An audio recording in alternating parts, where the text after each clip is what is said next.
Pour votre édification et votre croissance spirituelle, nous vous prions de vous abonner massivement sur notre chaîne chrétienne PD Vainqueur Télévision et activer la cloche de notification pour ne rater aucun de nos programmes. PD Vainqueur Télévision, l'instrument de l'évangélisation.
Venir nous abandonner au bas de ta croix. Roi le seul, le vrai Dieu, l'unique. Tu es le seul qui avait accepté d'abandonner le trône pour venir nous ramasser dans la boue. Seigneur, là où nous étions, par ta miséricorde, nous sommes devenus ce que nous sommes aujourd'hui. Seigneur, qu'est-ce que nous pouvons dire si toi tu n'as pas mis dans nos cœurs, dans nos bouches, la vie pour que ton peuple bénéficie de la matière? Seigneur, sois glorifié le dimanche d'aujourd'hui. Saint-Esprit, glorifie le nom de Jésus-Christ de Nazareth. Nous voulons que tu sois au centre de cette prédication. Nous menaçons tout esprit contraire à ta volonté.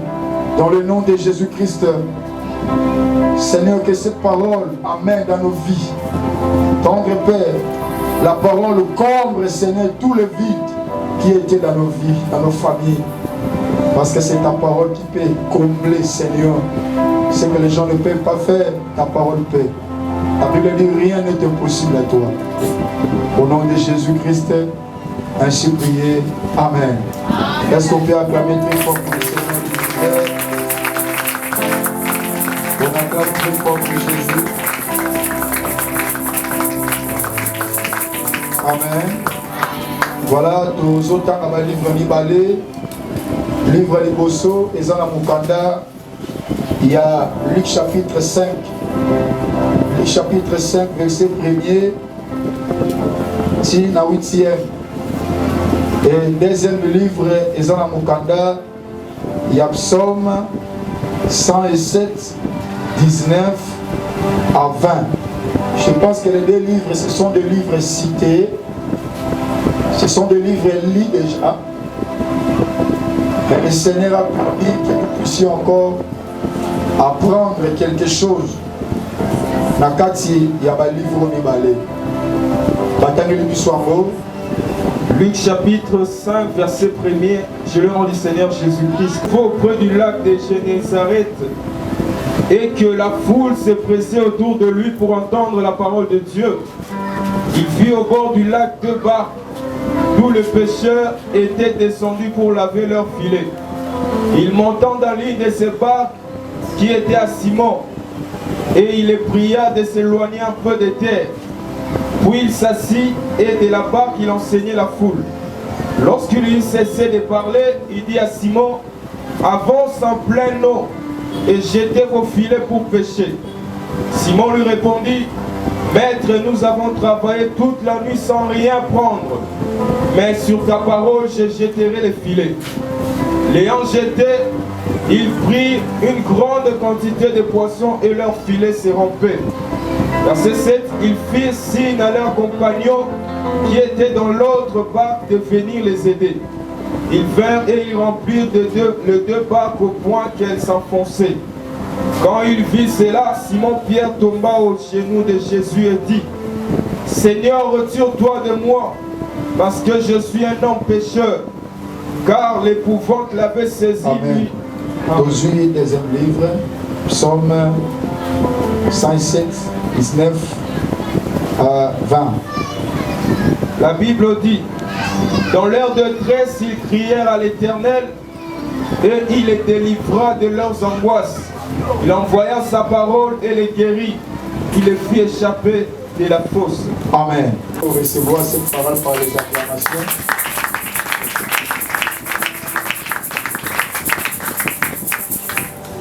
Gloire au Seigneur.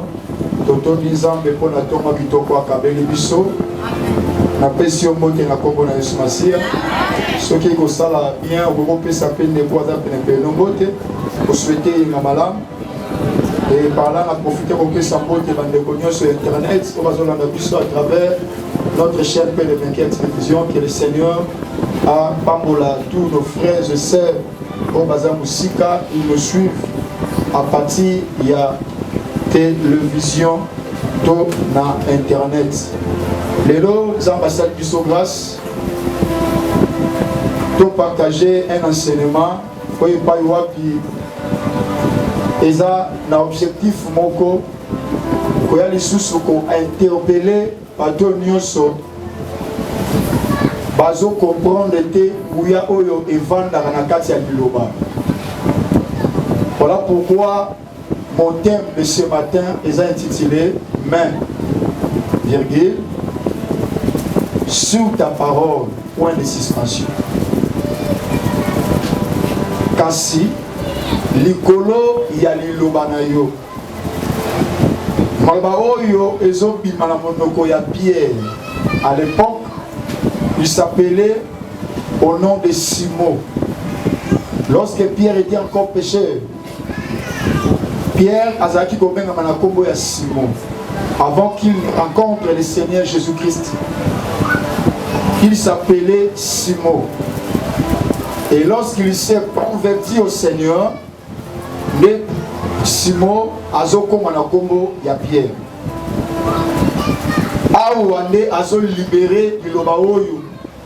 Alobi kasi lokola yo mutolobi ou encore kasi likolo ya liloba na yo na kokua ka moniama. Nanga na simbi moniama te na subisa mo par un point de suspension. Mais sur ta parole, point de suspension, ou encore 3 points.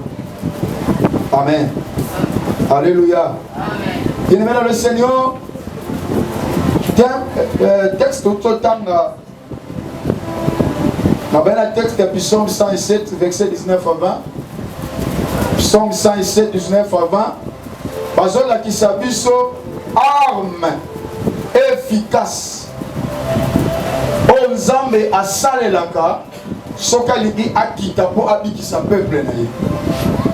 Même soka linga kangola, même soka linga bikisa, même soka lingi apambola, même soka lingi afongola to abimisa moto na kati ya libulu ya Satana.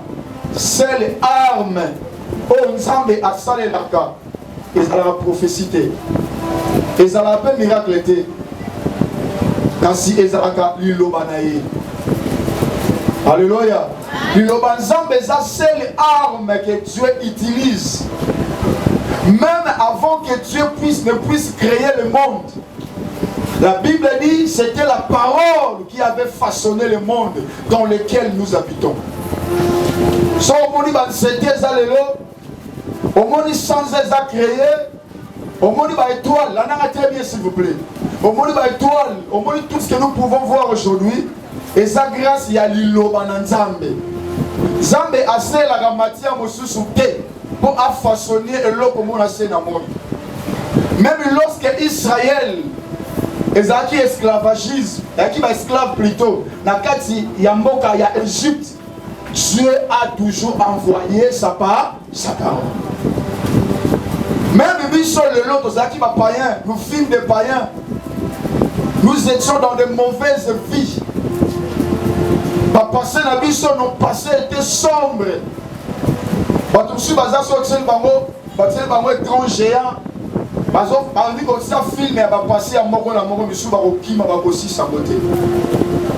Il est des gens qui ont traversé un mauvais passé. Mais ce que nous sommes aujourd'hui, et ça grâce il y a l'issacolité, et ça grâce il y a l'iloba. L'iloba de mutu et ya que peut sa forme, ici ka forme et ça té. Alléluia. Voilà pourquoi chrétiens n'y sont à côté de la église. Ceux qui aillent un instrument aux hommes et assez la raté, a passé toute sa vie dans l'église comme ça.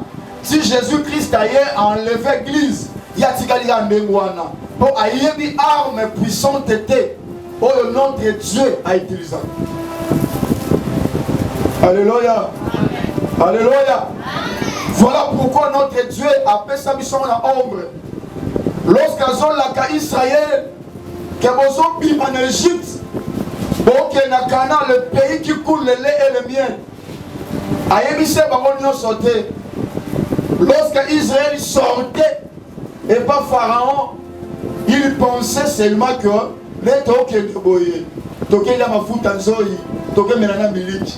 ils étaient contents lorsqu'ils sortaient. Ils savaient seulement que nous partons pour boire de lait et du miel. Mais chose grave et contraire à penser à Bango. Lorsqu'ils étaient dans le désert, la Bible confirme que Basalaki 40 jours et 40 nuits mangea le man. Basolia man tous les jours de leur vie. Alléluia. Alléluia. Bakoka qui tient nous conçoit le lait et le miel sans pourtant manger tous les jours le man. Qu'est-ce que cela veut dire? Le monde est la signification de l'Obananza. Au coquino de Okutana lena miel. Ce qui n'a nous lié dans mon bimba, où est man qui est l'image de la parole. Il est des gens à une église, à salutant milité, à comme il y a qu'on pensait sur le lait et le miel. Israël est ça là 40 ans. Pour me la mafout en zoi, pour me la miliki. Dans une église, quand on nous l'était, parce que nous avons ça encore, à Salam Israël. Quand on a besoin de la miliki, après c'est pas bon mapa. D'abord la manne. Après avoir mangé la manne, après lorsque vous allez entrer dans le Canaan, vous n'en pas pour me la mafout en zoi et pour me la miliki. Bien le Seigneur, la parole de Dieu, c'est quelque chose de très important. La parole de Dieu, c'est tellement magnifique. Mais avant que je ne puisse entrer dans la Katia Sije Nangai, na Katina Yango, j'aimerais d'abord expliquer le texte que nous venons de lire. Luc chapitre 5, déjà dans verset 4, Christ, à son côté dans la synagogue, a expliqué pour les alliés texte d'Esaïe. L'Esprit de l'Éternel est sur moi parce qu'il m'a ouvert pour après avoir cité cette parole et que s'accomplit le lot. Le lot est pour nous Israël, Jésus va bengana et va chasser dans boka Nazareth, la soit bandé Moussala, va bengani de pas Christ a expliqué à Bimo Sakol bandima et jamais dans boka. Bandima était à moment été na kati na Israël na époque ya Eli ba veuve bazalaka ya malamu pia mutia malamu moment nzambe atinda Eli na Sidon na mboka bapaya bakuta na veuve ya Sarepta pour dire que ba considérer que nzambe kana libanda na ye na kati sa mwa ba considérer présenté. Alléluia. Donc vous voyez, vous comprenez que la ville dans laquelle Christ a botam a kolaki, ba monaki azamona Joseph, ba moni azamona Marie, ba minela yete. Christ a quitté na Galilée. Na Galilée ba yambiye, ba sepel na ye, assoiffé. La Bible confirme même le jour où Christ voulait quitter les gens de Galilée, ba sepel qui est sur Massia qu'il était. Il voulait entendre seulement la parole qui sortait de la bouche de Jésus. Jésus a dit parce que j'ai encore beaucoup à faire. Je dois encore prêcher encore. La Bible dit, ça sur le verset 5, dans le chapitre 5. La Bible maintenant c'est ici. Dans le lac de Génézareth plutôt. Lorsque Jésus a continué à quatre lacs, il y a Génézareth. Génézareth, il y a les villes, il y a les pembeni na Galilée. C'est-à-dire, à Outi na Galilée, à Kiki na Génézareth, na ville, mais dans le lac, il y a Génézareth, à Kouti, bateau mi balé et télémi. Deux barques. Barques na Massoua. Deux barques. Massoua, non? À Kouti, deux barques. Massoua, boîte, je ne sais pas.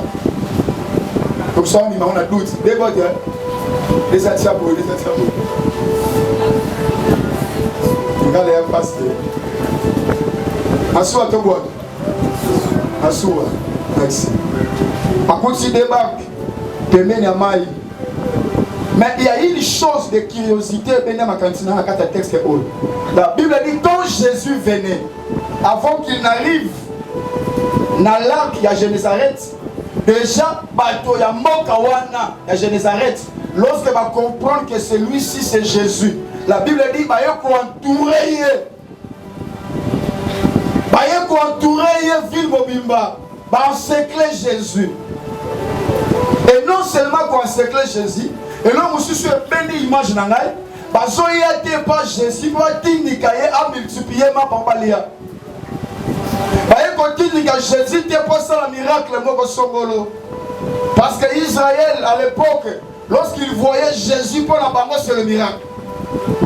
Lorsqu'on voyait Jésus pour la banque, c'est la prophétie. C'est ça le mal des enfants de Dieu aujourd'hui. Les enfants de Dieu cherchent toujours le miracle, prophétie, le miracle, prophétie. Voilà pourquoi le diable a compris à Kiambo, a béni ma faux serviteur, ma faux prophète, ma faux pasteur, après si maman Gouya ma paix.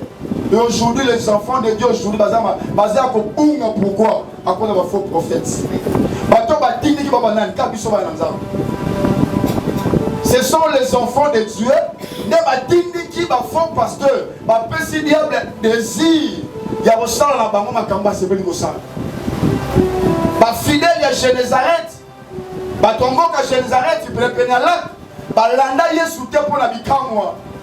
Balanda, il est sous ma scie, il y a pour ça qui miracle. Dans la Bible, il pressait Jésus afin qu'il écoute la parole. Donc, Jésus autour, il y a Jésus. Jésus. C'est pas Jésus, Théabisso. À d'autres termes. Théabisso. Nous voulons plus t'écouter. Nous voulons écouter les secrets du royaume. Jésus, le mystère du royaume. Parce qu'il a soif, il y a parole. Parce qu'il a soif, il y a koyok en Zambé.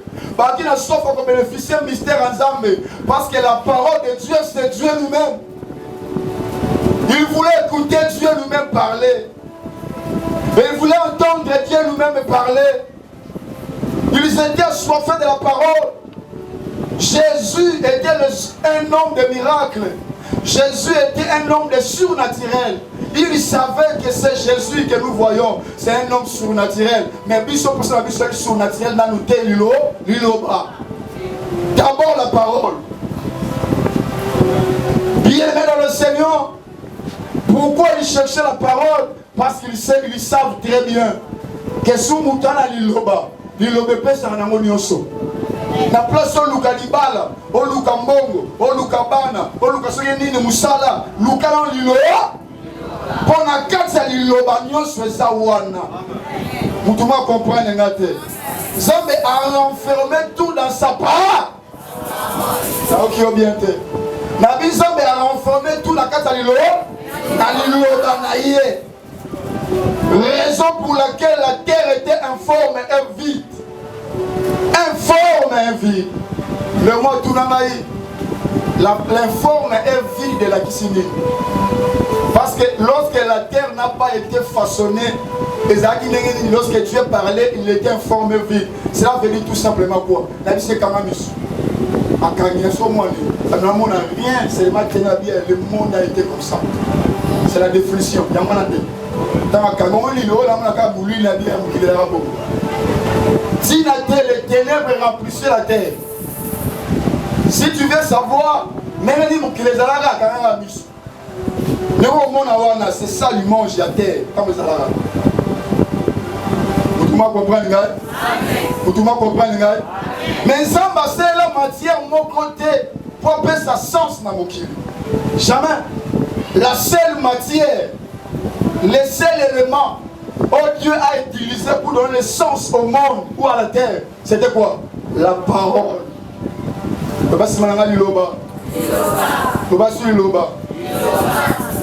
Mais si c'est la parole qui a façonné la terre, si c'est la parole qui a créé les cieux et la terre, si c'est la parole qui a créé les animaux, les oiseaux, je ne sais pas, tout ce que nous voyons, mais pourquoi chrétiens sont contre l'église?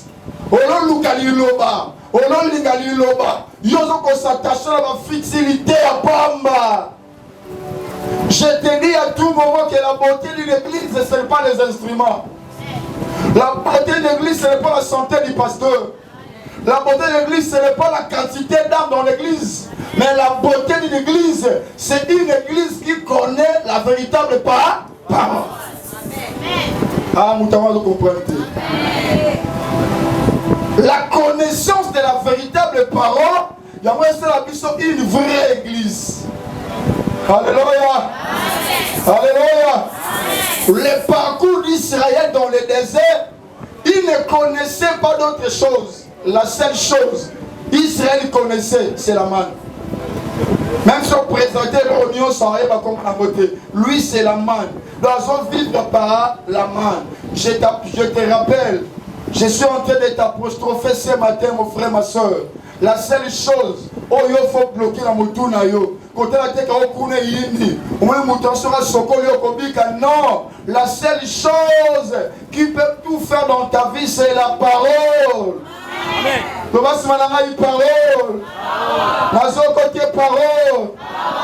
C'est pour cela les habitants de Génézareth,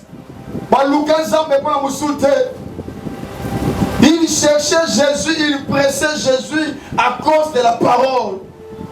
Parce que l'homme qui marchait là, lui n'avait pas la parole, mais lui-même était la parole. Donc présence à Jésus, et parce que selon le livre à Jean chapitre 1er, si ils sont Yiloba ne Yesu, Yiloba ne Zame, Yiloba ne Yemogo. Parce que pressé Jésus. Bien le Seigneur, raison pour laquelle la Bible dit ceci. Tant que vous êtes dans la carte de l'église, bon qu'elle n'était que tout mambe kabazoba, mais bon qu'elle n'est pas la koyo. Moto ya koti pour la koyo ka parole de Dieu. Ata koti li papa na makolezate. Ata koti ti na talo misaso la zei. Aza informe. Ota lo mamutele lo bien uti wa pité, pesa égatant. Pesa égatant. La parole que je t'apprêche, pesa égatant.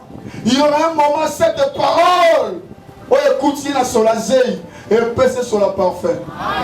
Et là bas tu es venir moko sombre. On a dessiné mon que pour là, et ma paix ça va autant.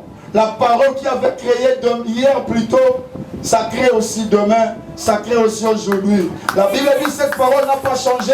Elle est le même aujourd'hui, hier et pour toujours. J'annonce cette bonne nouvelle. Il y a un côté de l'église sur les difficultés. On est l'autre côté Katinayo. Laisse-moi te dire, la même parole qui nous a créé hier. Cette parole-là est la même. Elle a la possibilité aussi de créer ta vie.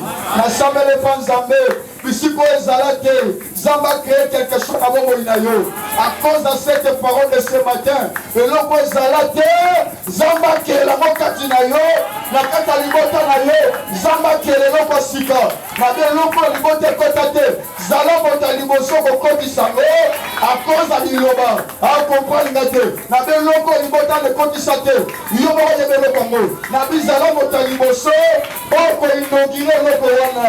Oh, il y a une option d'inauguration. Option pour inaugurer, Makambo Zala Kate Eko Takatinayo. Au nom de. Mais la seule condition, tu dois aimer la parole de Dieu. Ne viens pas à l'église pour la bénédiction, mais viens pour la part. Les gens qui demandaient la parole, il y avait des gens là-bas. Moussou Posa Kibala, Moussou Posa Moussala, Musuposa kobonga majeni. Una wala makasi majeni keba. Musuposa kobunga ya kobala. Musuposa ko avancer. Mais malgré toutes ces choses, il disait toujours à Jésus, Jésus, Jésus. Mais d'abord la parole. D'abord la parole. D'abord la parole. La parole peut ramasser quelqu'un. La même parole peut ramasser celui qui est tombé. Le ensemble des hommes de salut est tombé lui. Alléluia. Alléluia. Alléluia. Pas ici, qui m'a pour la miracle de la prophétie. Yo qui me l'a dit loba. Yo lingande di loba. Yo lingande di loba. Il le bandit te repère sa sens na bomo inayo. Alléluia. Il le beza ranzambe yemoko. Comment yo mutozo lingali pamboli kolega moto pambolaka. Moto pambola kolinga kemi to linga plus ngeli pamboli non. Lingali loba. Il loba ko combler ba vie de nyos. Tika na biselo mo il loba nzambe kamo ikreaki etika ta vie mo côté. Il lobanzambe etonga mokilito et sala mokili na totalité nyosho. Même lorsque l'homme avait manqué la femme, la parole de Dieu était venue et comblait vite au mutazaki na yango. Donc la parole de Dieu est comme la vie. Au-delà de l'insuffisance ya mutu, la parole de Dieu est capable ya combler vite devant la insuffisance wana. Alléluia. Amen. Alléluia. Amen. Il disait à Jésus d'abord la parole. Mais il y a quelque chose qui s'est passé. Lorsque Jésus a commis la mort, il a fallu que Jésus puisse annoncer la parole. Mais en annonçant la moyenne, il faut se placer avant dans le stable. Surtout que les gens étaient en face, il y a lac. Il a fallu utiliser barque. Mais les deux barques, ils ont qui allaient sous terre, ils ont qui a battu. Ils ont qui a pris à ma coéquipier. Mais comment Jésus pouvait prêcher? D'abord qu'ils aient été, il devait demander le bar. Papa Sakamba, mon compatriote à Sangomala, il voulait demander la barque. Zokambato, c'est la barque, et aussi avait des problèmes. Ah. Problème sur problème. Moto l'inayoka, ah, problème. Bateau, la barque, un problème. Mais est-ce que Jésus voulait résoudre le problème de qui premièrement? Après ça n'est pas Pierre. La rose au bois tout naïf. Pierre avait des problèmes. Nassina pour ma Pierre. Et non la foule. La foule avait les problèmes. Chaque personne avait le problème, avait des questions. Les questions qui demandaient des réponses.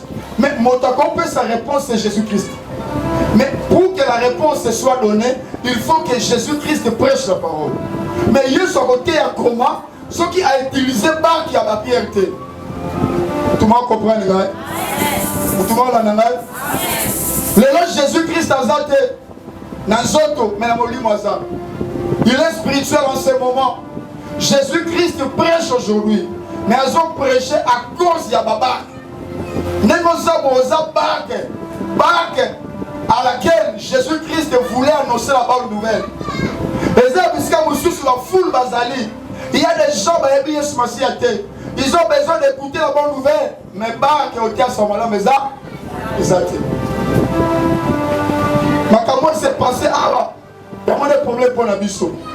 Maman, bisiko teke laka. Papa, bisiko salaka.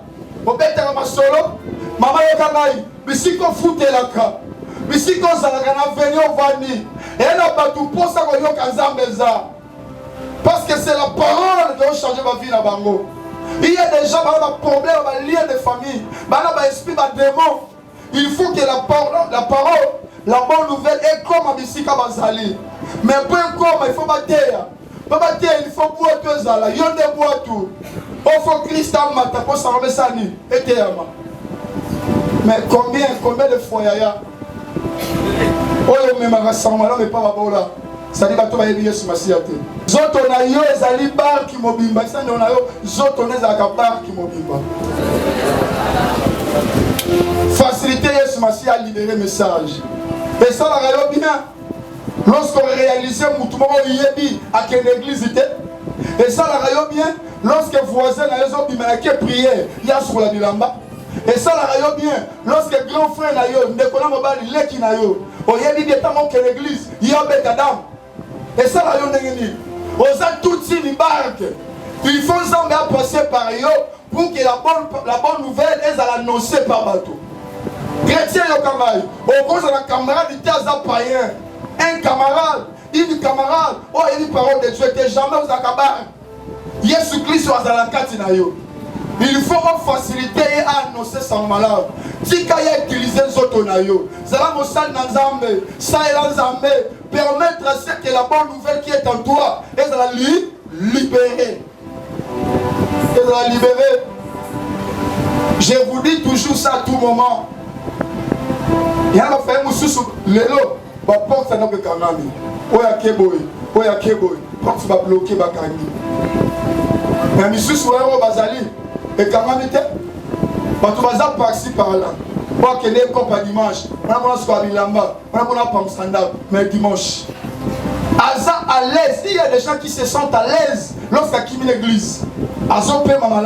Mais la vie sur toi, on doit faire un mouvement. C'est-à-dire, Jésus-Christ est déjà à nous. Sa parole est déjà à nous. Mais parlez seulement aux gens que Christ a besoin de vous. Venez à l'église. Alléluia. La foule a des problèmes. Faciliter Jésus a été à ce moment-là. Faciliter Jésus à la part de Tata. Ça c'est la première explication à la barque. C'est-à-dire utiliser ton corps au service de Dieu. Alléluia. Dans quatre églises, quel service vous pouvez se répandre? J'entends pour sa mobilité. Ah, kakate. Voilà moi aussi. Ton corps, les gens qui ont aux habits, ils ont mon niveau, ils ont pour y aller bakisa. Néma pour mobile, il y a gâté ma papa, ils ont habits, ils sont y aller bakisa. Mais il faut des hommes pour le babi. Ah, moi nana eux. Est-ce que comme le niveau, ça m'a compté dans Nicolas tali moi naé, on dit pour adorer peu moi naé. C'est ça. Au comme une barque, au Christ à Mateli, pour fouler bika. Au comme une barque, au boucler les osés là, pour dire à ce moment-là. Deuxième explication à barque. La barque est cause à moyen aux mutations manifestées pour ce moment-là. Mais laisse-moi te dire, évangile est gratuit, mais pour évangéliser, ça demande des moyens. Batoumoussou a commaté. Batoumoussou a commaté. Ici, quand oh, ce moment-là, mes amis, mais c'est une barque. Barque est commis. Tout le monde comprend, barque est commis. Et ça, c'est ce moment-là. Et ce moment-là, on a sur la caméra pour la chaîne. Ah, je ne sais pas. Encore raté. Le l'homme a comme partout dans le monde. Partout dans le monde. Hier, à comité. Avant en Angleterre à l'aise, mais l'image est comme. C'est ça, barque. Lorsque nous avons un moyen, nous avons posé pour la œuvre de Dieu. C'est-à-dire à faciliter nous amater à ce moment-là. Pierre a facilité Dieu à prêcher. Mais pendant que Pierre donnait la barque, Pierre avait aussi des problèmes. Alléluia. Dès qu'on s'est j'ai aussi des problèmes. J'ai des problèmes. Les frères, j'y vais filmer. Ah, des problèmes. Fait que l'autre modéré, ah, des problèmes. Nous sommes des pierres, véritables pierres à la ah, des problèmes. Mais on a l'intérêt n'a été. Intérêt à la foule. J'aime servir le Seigneur. Même si la liété, j'aime servir le Seigneur. Et j'avais dit ça à Dieu, même jusqu'à dernier souffle de ma vie, je servirai le Seigneur. Dernier souffle, on sait la renta. J'ai des problèmes, mais je le sais. Pierre avait des problèmes. Pour une Pierre a dit, alors Bimbi Siboutou Mobimba, un responsable, un parent. Le matin, sa femme devrait demander papa, et ça m'a enrôlé. Pourquoi pas pas maman? Oh là, naïe, aux Adinaïe, aux Kabolimbo, aux Sili, la tongue au papa Mongati. Il est allé, Mongati, papa, bon.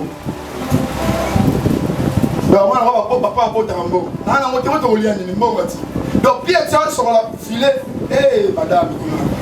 Et puis, plus grave, Pierre, je suis là, je suis là. Dans la Bichard, bien été pour finir dans la Bokilo.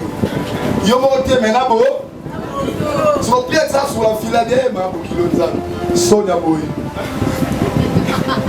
Eh, madame frère, ici, dans nous. Donc, Sonia Boy, il y a sur la filet, il a un problème. si mon responsable à cause de la Zawana, soit les lots, au moins Mutazana Nazate. Réflexion à mon tour, je chauffais pour nous. Yo, yébata. On est père, moi, le bon, que le gars est mort.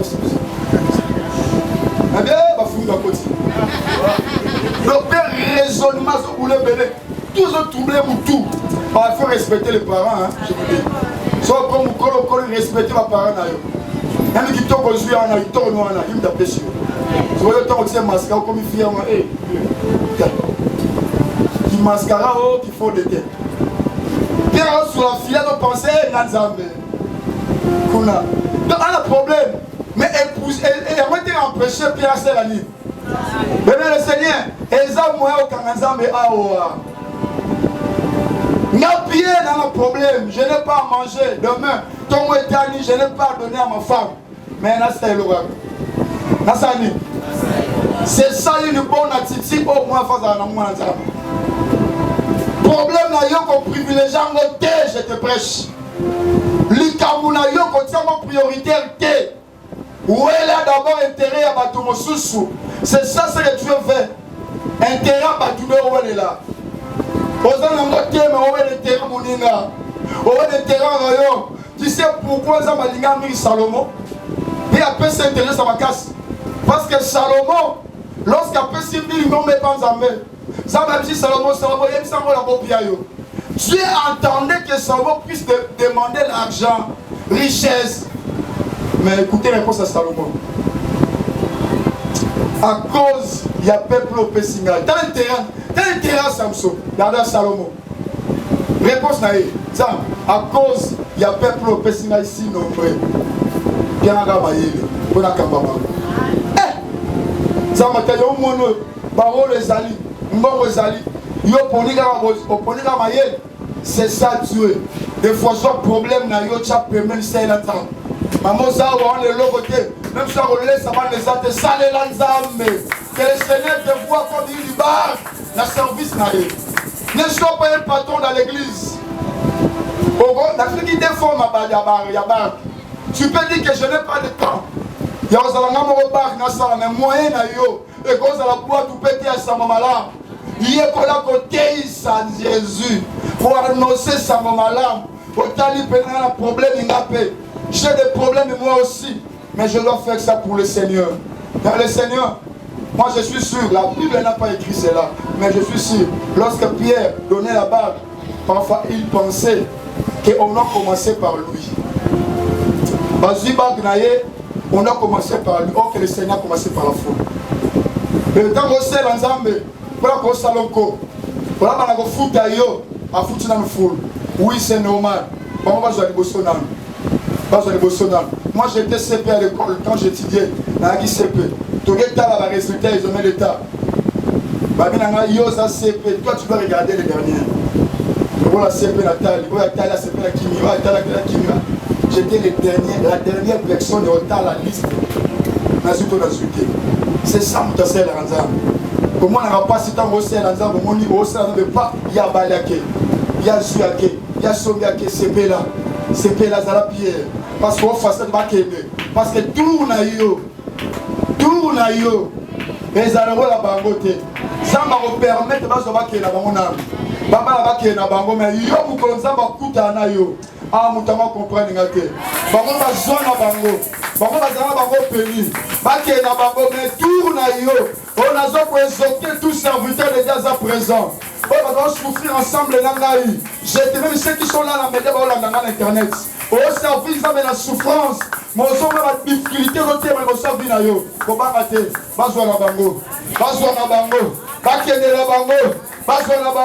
Mais le Dieu que nous prions, a dit qu'à l'instant de l'année, après qui ça va prêter, pour avoir qu'on visite, à cause qui saute ma zone de l'Issaïo. Aux zones là, la douleur mais aux zones la posa ma zone peut se sengo. Aux zones c'est l'équipe m'a cassé.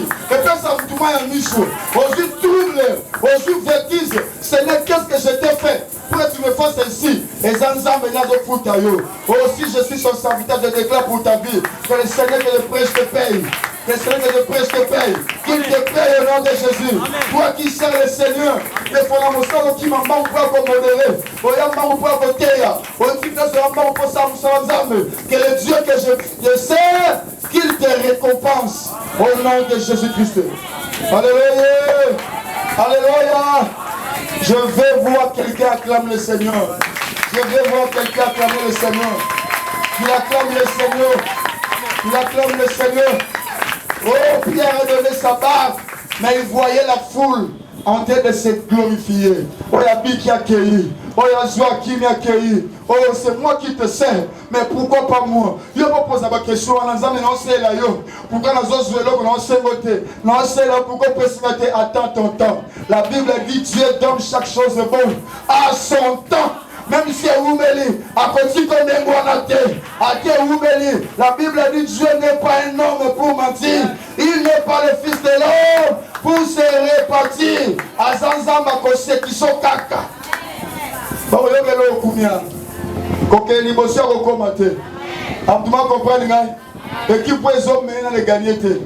C'est possible, tout est changé. Pour que la confiance n'est pas embêtée. D'aller la caille, à Zaka, pour Sani, il y a aussi qui savent. Ça ne va pas au Seka. Ah, il sait sur le Seka. Il y a Gobana qui chasse sur Bana Corée. C'est OK à Baba, il va pas dans la Corée. Eh, Yaya. Oh, bon Zamba, tout sous. OK, Corée, yo, quand il y a Zamba, t'as de l'ongité. Attends, la famille t'a mérité. Et ça prend un golou. Et ça prend un toile. Attends, tes places, yo, Outa. Quel Zamba était. Lorsque Zamaël reçoit Lazare, à tout noter combien de jours il est quitte, à tout noter et considérer que Zambété. Pour la tête, c'est le face au problème. Les problèmes allient, sort. Oh, pour la tête, il manque ta pauvreté. Oh, j'annonce une bonne nouvelle pour toi. Makabwe le lisayo, Makabwe tangiso ma miso. Et comme il peut tout nous amasser qui sayo. Si tu acclames le Seigneur, et comme on vit dans la combat Jésus. Si tu acclames le Seigneur, et comme on vit dans le Jésus. Yo peut pas mettre ma boko. Qui va ça le prendre. Yo ça y a mon planning. Et comme il tourne, yo peut passer le billet. Ah, ça là moi bien où. Ah, quand le chauffeur m'a pas avec le billet à ma case. Il y a Seigneur. Ah, on a le qui n'a pas qui a qui dans Londres. Yo que Londres, bon, on a évité que Londres, mais on a évité. Ça va permettre que nous lorsqu'on prend dans tout détail. Au moins, il y a des détails. Nous allons à quel Londres. Pour nous, on a évité, mais ça va permettre que nous on peut ça tout détail. Alléluia. Amen. Il y a un homme qui s'appelait Jésus. Il y a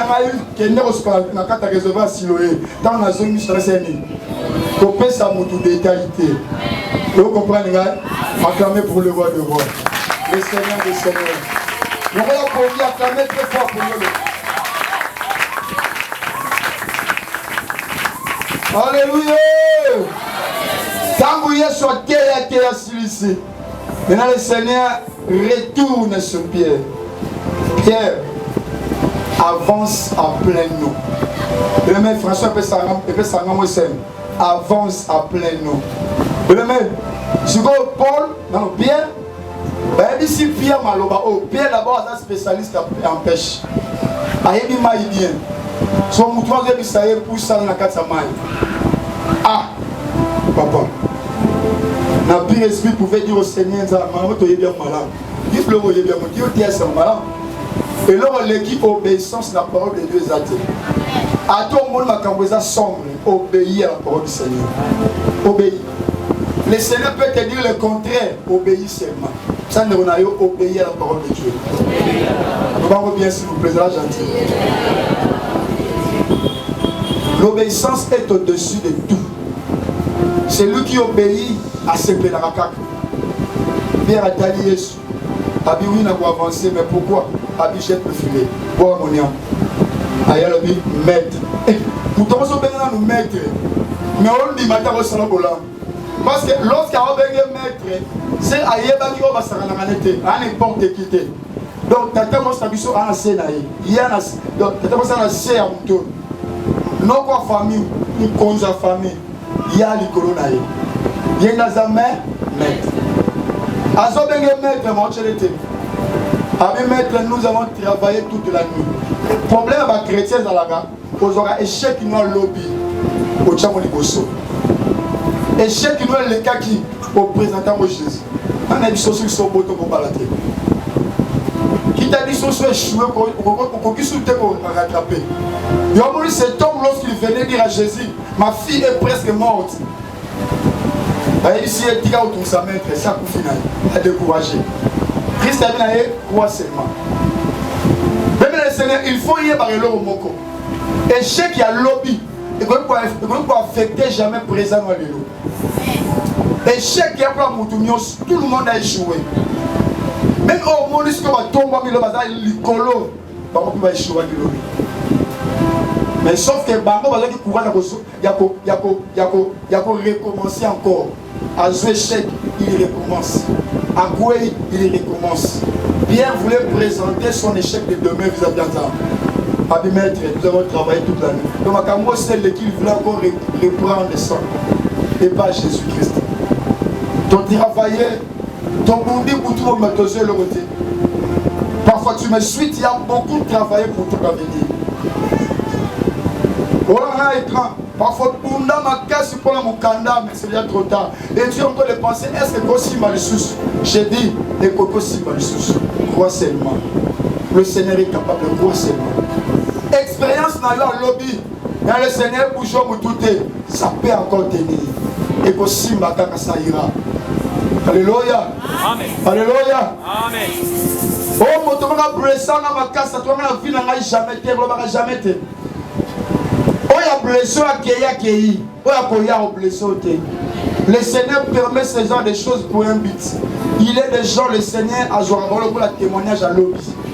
C'est possible encore. Échec à lobby. Et comme c'est quoi le lot. Et comme un récit à l'élo. Alléluia. Amen. Alléluia. Amen. Abissé. D'autres termes, autant l'expérience notée. Mais j'ai aimé la réponse de Pierre. Pierre a dit, mais sur ta parole. C'est ça le terme de ce matin. Mais sur ta parole. Mais. Le mot mais, ils ont ça la suppression, la première phrase. La suppression veut dire la destruction. Oh, l'Obama et l'Ibosso a détruit. La scène à mon kilo, on a reçu plusieurs paroles venant des gens. Espère, Minganga, la société, la culture, c'est que nous vivons. Et il y a des choses, il y a des paroles qui ont été libérées. Osez se présenter devant nous. Mais, matin, alléluia, il y a des mots, mais. Alléluia. Il y a des paroles qu'on avait dites. Certaines personnes, ma famille, ils ont trouvé des paroles déjà prononcées. Mais, non, considérez aussi ma lobaki. Mais ce qui m'importe aujourd'hui, c'est mais. Alléluia. Attends, ma local famille, mon tournoi va pour faire mon local famille, comme ma récapite. Et c'est le libota, on va faire des libosotes. Mon tako avancé à Zate. Attends, Mati, on va s'enfoncer de fur et à mesure, mais. Le problème est à des mains. Et ça, on va lobaki. Alléluia. Alléluia. Alléluia. Mon problème, c'est les mains. Les mains. Médecin, le malade, ils ont vivre incurable. Oui, le médecin a dit, mais. Alléluia. Alléluia. Non, on a considéré le médecin. Le médecin peut dire, parce que le pour te condamner, mais il parle par rapport à leur métier. Mais on va mettre pour te mais les réparateurs de brèches, c'est lui qui a créé les pièces de rechange de ton corps. Lui n'a pas encore dit les derniers mots. Mais il existe aussi le maître de Dieu. Oh, j'annonce une bonne nouvelle à quelqu'un. Il existe aussi le maître de Dieu. Oh, mais le maître de Dieu existe. La télévision. Le maître de Dieu existe. Car si ensemble pèse attendez la cancer, la sein. Cancer, il y a foi. Les gens va condamner, compter les jours, tu vas mourir. Mais je te prêche, il existe aussi le maître de Dieu. Oh, j'aime le maître de Dieu, pourquoi? Parce que le maître de Dieu vient pour détruire les paroles prononcées par les gens. Alléluia. Oh, si le maître de Dieu détruit. ça détruit. Balobi na bango mezo boma. Ezo bebisa. Lorsque Paul, Pierre a dit main, a dit sur ta parole. En d'autres termes, parce que je mets confiance dans ta parole. Oh non, ça le sanin. Eko simba kaka. La parole de Dieu n'échoue jamais. Même si ton père avait échoué dans la vie, mais sa parole n'échoue jamais. Même si ton papa a échoué, mais sa parole n'échoue jamais. La parole de Dieu n'échoue jamais. Croyez à la parole du Seigneur. Croyez à cela.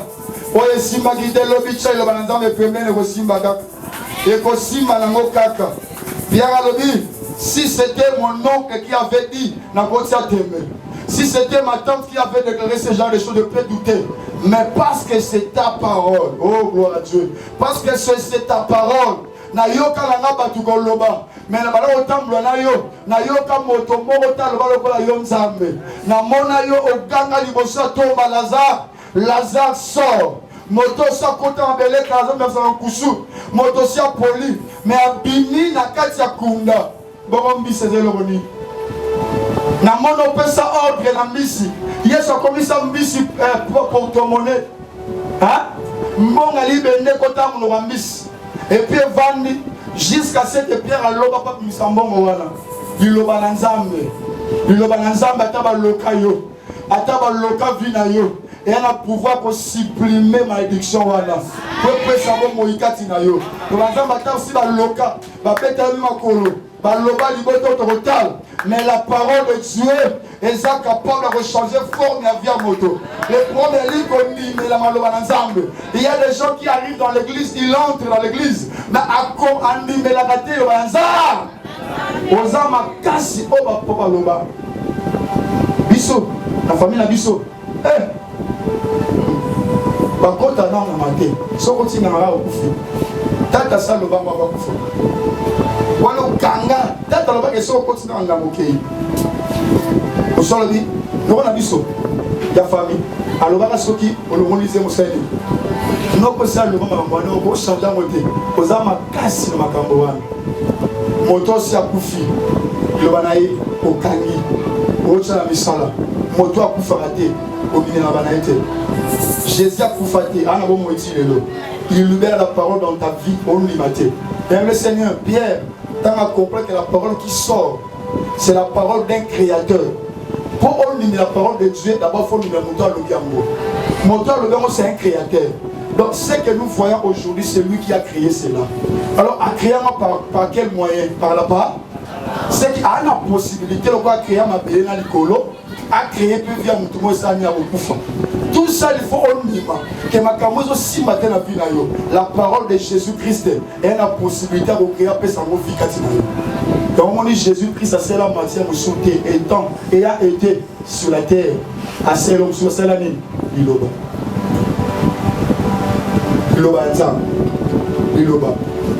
Il a libéré seulement la parole et la parole a créé des effets.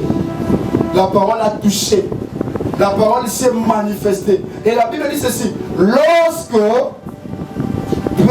Pierre a tossi, Babi a eu une grande quantité, quel superlatif, une grande quantité de poissons. Une grande quantité de poissons. C'est que l'obéissance à la parole de Jésus-Christ est permettant de nous de là au cancer. On a semblé pour naïo. Pour que tout soit dans l'ensemble. Soit au-delà de ma canissime. Au-delà de l'imagination famille à Bino. Soit au-delà au nom de Jésus. Que le Dieu qui paye, le Dieu qui récompense, après ce au-delà, si tu mets foi à sa parole. Pour terminer, je prends des choses. Vous voyez pourquoi la parole du Seigneur est efficace? Dans la parole, tout simplement. La parole et la puissance n'a des raisons. Pour terminer. Même au papa lobby, non quoi lobby, pourquoi lobby? Elle a des raisons au parole de la puissance. Première puissance, il a fait la parole, et la parole aux obima, le lien parental ou encore familier. Ça dit, tu as lobby à papa. Yo la maudit yo. Comme c'est un père, tu es maudit. Comme c'est une mère, tu es maudit. Si vous bishopé, le banzambe, va faire le quoi pourquoi? À cause d'un lien parental. Hier soit comme tata na biso. Bon côté. Biso tous en bas à comment à cause il y a lien parental. Le la papa la moi, la parole de Jésus-Christ doit avoir des effets. Si ton père familier, la famille à laquelle on avait ton oncle paternel, ton oncle maternel, à quel moment on a loba, parce qu'il y a un lien familier, à l'oka vinayo, mais notre Dieu aussi a un lien avec toi. Voilà pourquoi aux Amazones ta parole aux alliés détenteurs nango. Il faut vivre nango, il faut sima nango. Deuxième des choses, la parole est fait quand? C'est lorsque, vous avez premièrement la parole est faite dans la vie à cause de lien parental. Deuxième des choses, il y a fait à cause il y a acceptation dans le. Lorsque tu acceptes, toutes tes paroles ont des effets lorsque tu l'acceptes. Ce qu'on accepte, c'est ça et l'homme. Ce qu'on nie et simbaté. Raison pour laquelle tu appelles l'église Bazarabélité, pourquoi? Parce qu'ils n'acceptent jamais la parole du Seigneur. Et ça libéré ma limité. On appelle ça une différence qu'un mouké. Maman dit moi comment makéro. Makéro, et il a qui cité. Vous voyez bien ou non? So bella pro, maman va n'avoir qu'un libre. Ah, maman, ah. Et ça ni. Et si le pourquoi qui cité, et ça parce que on lui dit qu'il est possible. Quand j'étais gosse, la belle bibo ma casse, ma personne va traiter ma bibo va tibotique rien. Comme la nation l'université, il y a un mouba na wese.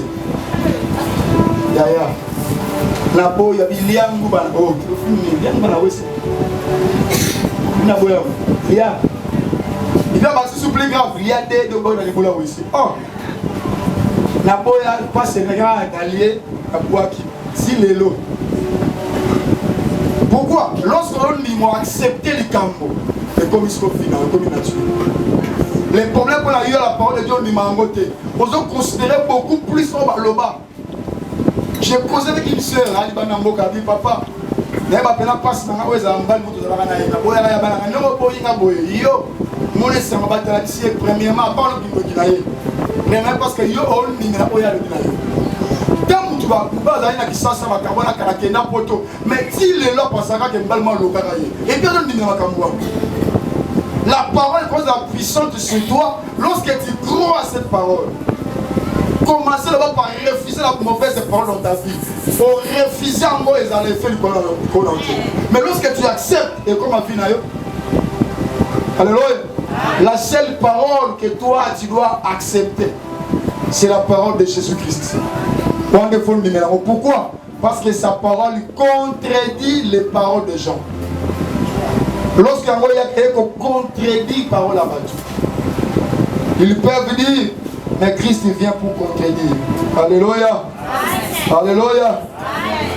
Deuxième des choses, pour terminer, la parole du Seigneur est là pour contredire la loi naturelle. Loi naturelle est pour contredire en gros. C'est-à-dire, les places il faut monter salama. Les salama là, on dit place pose on faut la licencier. Place pose on faut la graduer. On dit ah faut pas musala boy. Et ça, la loi naturelle, c'est ça, la compagnie partout. Mais la parole de Dieu, lorsque la parole de Dieu est libérée, et elle peut contredire la loi wana. C'est comme Pierre, selon la loi naturelle, la bonne pêche, ça se fait la nuit. Mais la parole de Dieu est pour contredire la loi naturelle. Alors, à l'époque, si les poissons dormaient pendant la journée, la parole de Dieu est pour sensibiliser ma mission. Ah, nous avons lorsque Dieu a dit jetez le filet, les poissons ont entendu la voix du Créateur. Place Bazalak va comme qu'on a dépêché, va se sensibiliser que le Créateur nous a appelés. Ton compte à la carte sa fille. Ah, je déclare que Dieu a sensibilisé les femmes de la vie. Place le combat la vie Azali. Ayo comme mon Créateur. À la sensibiliser à rejoindre la Congo Esmassia. Place mon mémona Zali, je déclare qu'elle va sensibiliser et côté la carte à vie. Alléluia. Ata madoussou ya filet zalaki na momikie. Mais pour créateur à lobby madoussou foulé sani. ekofongwama kaka mpo mbisi ekota mpo leba nzambe eshuwaka jamais. Alléluia. Ayez confiance à sa parole et le Seigneur te fera grâce. Que le Seigneur vous bénisse. Merci beaucoup. Et maintenant, semble là. Chamari Boché Plégata Managé. Pendant retour dans Zambé pour la Bolande de l'Econabiso, qui nous a parlé ce matin, Tondae, te semble la commune espacielle.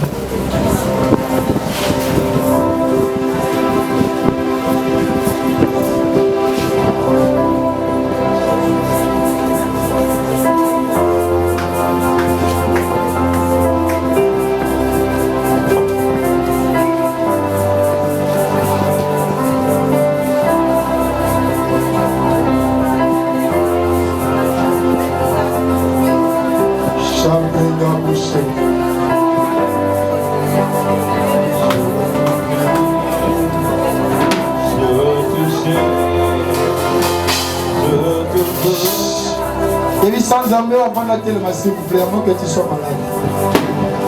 Si tu n'es pas malade, je te prie de rester debout, s'il te plaît.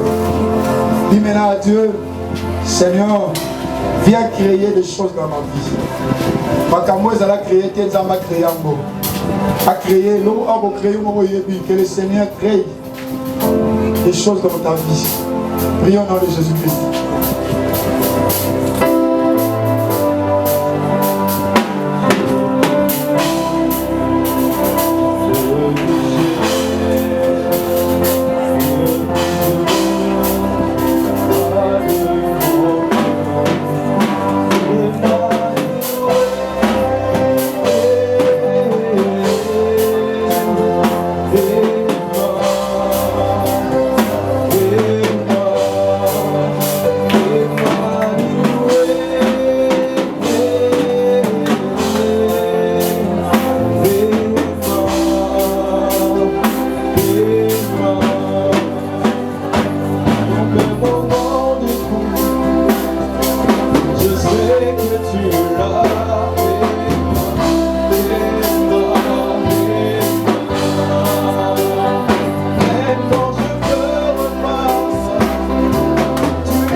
Merci pour cette parole que tu nous as annoncée ce matin.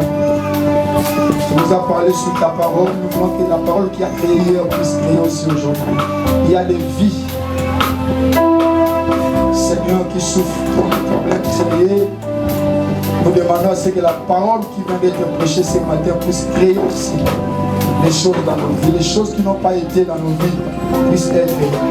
Au nom de Jésus, là, il est dit, c'est par ta parole que le monde, la terre a été façonnée. Que cette parole ne soit pas ôtée, volée par l'ennemi, mais que cela soit gravé dans nos esprits, dans nos cœurs. Je mélange tout esprit impie, l'esprit qui vient, les esprits qui viennent voler, qui viennent détruire, anéantir la semence divine déposée dans nos esprits, soit détruit dans le nom de Jésus-Christ. Je bénis tous ceux qui nous ont suivis, l'Église et tous les internets, de près ou de loin, dans le nom de Jésus-Christ. Ainsi prié. Amen. Merci beaucoup. Pour votre édification et votre croissance spirituelle, nous vous prions de vous abonner massivement sur notre chaîne chrétienne PD Vainqueur Télévision et activer la cloche de notification pour ne rater aucun de nos programmes. PD Vainqueur Télévision, l'instrument de l'évangélisation.